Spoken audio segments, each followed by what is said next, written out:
Hi అండి. నేను మీ Divya. Welcome back to Divya Praneeth vlogs అండి. ఈరోజు నేనైతే కొబ్బరి చట్నీ అయితే చేస్తున్నాను. చాలా బాగా వచ్చాది. ఎప్పుడు చేసినా కూడా బాగానే వస్తుంది. దాంట్లో కాంబినేషన్గా బీరకాయ ఫ్రై అయితే చేసేసుకున్నాను. నేను ఎవ్రీ ట్యూస్డే అయితే హనుమాన్ టెంపుల్కి అయితే వెళ్తున్నానండి. ఏం లేదు, కొంచెం మొక్కుబడి ఉండాది.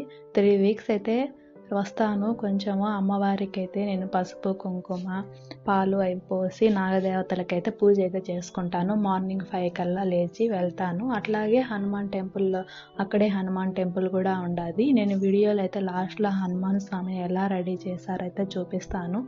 అక్కడే టెంకాయ కొట్టినాను కదా, అదైతే తీసుకొని వచ్చి పచ్చడి అయితే దంచేసి పక్కనే అయితే కొంచెము శనగింజల పొడి దాంట్లోకి అయితే కాంబినేషన్గా బీరకాయ ఫ్రై కూడా అయితే చేసుకున్నాను.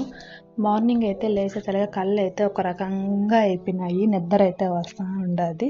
లాస్ట్లో స్వామివారిని చూడండి ఎంత బాగా